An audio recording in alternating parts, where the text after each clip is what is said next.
Welcome to the Ben Dino Podcast, where we're calling a spade a spade. Great to be here with you guys today. Dijonai Carrington, after clotheslining Sophie Cunningham, running into the locker room, screaming, "That's white privilege!" Then tweeting 8/23, threatening Sophie Cunningham and the Indiana Fever. Dijonai Carrington now comes out and clarifies what she means when she says white privilege for the Indiana Fever. And shame on all of us, folks.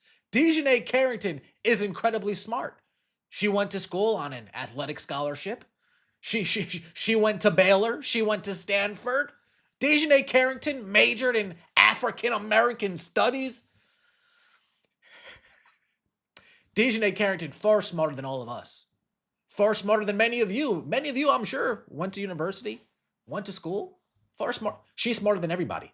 She is the smartest person in the room because she has the lived experience. I lived it.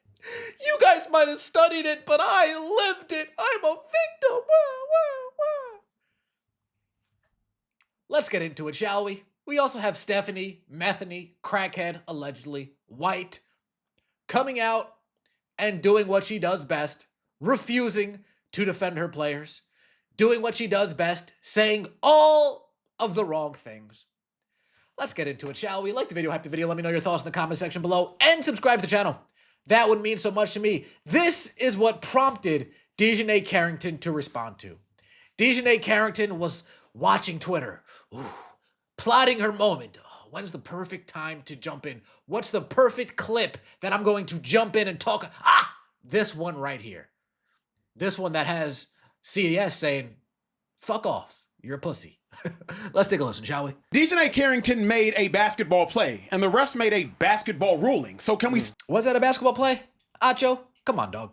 Come on, you know better than that. stick to basketball for a moment? Basketball play. She was attempting to go for the ball, at least she said so. She missed, and she missed egregiously. She missed, and she flagrantly She missed in a manner that you can't say it's a basketball play. Emmanuel, come on. Come on, man. Use that. Come on. hit Sophie Cunningham in the head. Now, flagrant 2, by definition, if you hit somebody with so much force that it could lead to injury, and if it doesn't appear to be a play on the ball. Yeah. Though Dijonai's intention was to play the ball, her impact was all on Sophie Cunningham's head. So as a result, Acho, she wasn't going for the ball. But keep going. the refs made the right call. Now, I would be remiss if I didn't mention, have we seen Sophie Cunningham aggressively foul an individual before and not get thrown out of the game? Sure. Have we seen Caitlin Clark aggressively foul? The thing is, I thought Sophie Cunningham did get thrown out of that game. Correct me if I'm wrong in the comments. I could be wrong here, but I thought she got thrown out. I thought she got thrown out of that game. Foul an individual by hitting them in the head and not get out of the game? Absolutely. You cannot be ignorant to that truth. But if we are paying attention to what Dijonai Carrington did to Sophie Cunningham, it was not a race-based decision. And to call that a white privilege-based foul is to completely undermine the term of white privilege and to also completely ignore the rules in basketball. Indeed. You're done. We're good with you. Yeah, undermine the terms of white privilege. Acho, to be fair, the term white privilege has been undermined for the last 26 years. I'm just giving an arbitrary number. And now in 2026, it means nothing. White privilege means nothing. Racism means nothing. Fascism, all those buzzwords, homophobe, all those buzzwords mean nothing because they've been used so frequently in such poor context so often. But now we have Dijonai Carrington responding to what Acho said. "I've never once claimed that the assessment of the foul was white privilege. That was your assumption. Try exercising your critical thinking skills. I know you studied psych. Furthermore, I'm the last thing from ignorant or asinine when it comes to speaking on white privilege. Do your research on that one. I actually went to school, one of the top universities, I might add, to educate myself on this exact subject. I would never use that term as a rhetorical weapon, knowing the historical and social weight it holds without having the proper evidence to substantiate it." Where's that evidence, Dijonai? Where's that? Again, folks, Many people in the league think they think that Caitlin Clark's got some crazy white privilege. They think that Sophie Cunningham has some crazy white privilege. Stephanie White thinks that they have some crazy white privilege. It's absurd. The league is full of victims. The league is full of victims. Black, white, it don't matter. They act like victims. She went to school, y'all. Watch out. Watch out. She went to school. These same people can't even define what a woman is anymore. But don't worry. Don't worry. They went to school. Dijonai Carrington, I'm surprised hasn't closed her comments yet. Good for you, Dijonai. Share the substantial evidence. We're waiting. Where's the substantial evidence? We're waiting. I'm the last thing from ignorant or asinine when it comes to speaking on white privilege. Do your research on that one. I did the research. And well, turns out you're ignorant and stupid with a Stanford degree to prove it. How to get away with murder, be a white man in America. Folks. Now, I'm not knocking Stanford or Baylor. That's what she went. Dijonai Carrington. Do I think you went to class? Do I think you went to class, Dijonai? No, I don't. I don't think you went to class. I think you were too busy. Shout out to W360 getting turned out. Ooh. Because you said it yourself and talked about Alyssa Smith. You're not attracted to girls. Yet somehow, some way, here we are in the year 2026, 7, 8, 9 years down the line. And look at you. Ooh. That's my bad. That's my bad. Maybe I went a step over the line right there. Oops. The internet is forever, princess. This isn't Threads, so you can't get away with your racist BS on this platform. We all know what you meant, and because you are being called out on it, you are backtracking. What a fraud. Pro tip, if you have to tell people how smart you are not.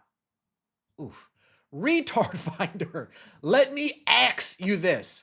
Why did you write white privilege then? Stop gaslighting. Damn. You're digging up the receipts. Crazy. You posted white privilege the moment you were rejected. Oh, God. I didn't do nothing. Doesn't work when everyone knows that you are blaming white privilege for facing consequences for your violent actions. Also, if white privilege is such a problem, why do you spend so much money trying to look more like a white woman? Wow. You can't say this and not explain what. Yeah.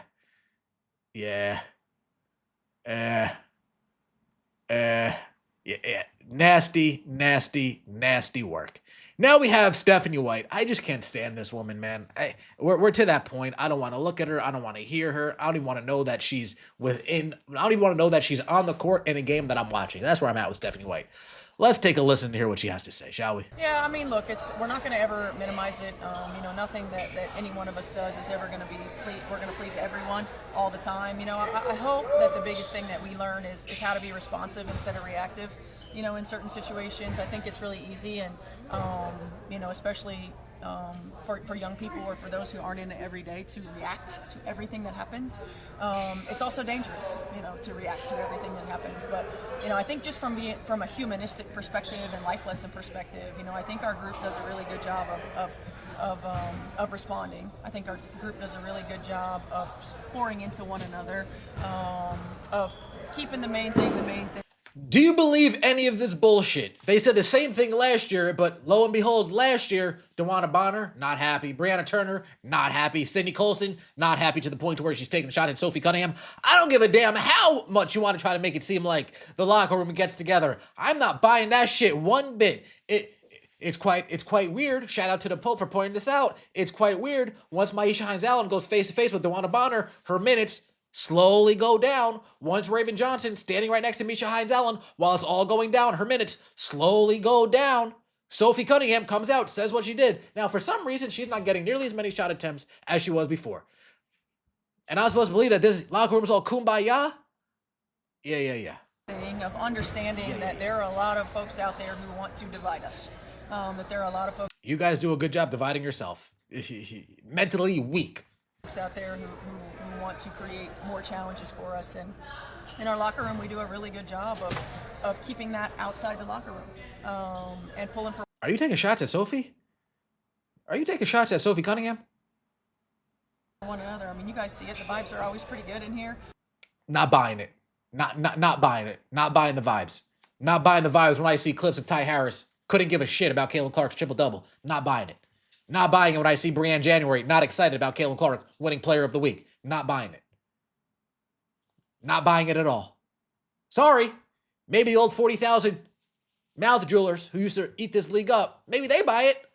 But the new fans, the new eyeballs, the objective viewers, yeah, we're not buying it. Let me know your thoughts in the comment section below. Like the video, hype the video, subscribe to the channel. That means so much to me. See you next time, and as always, take it easy.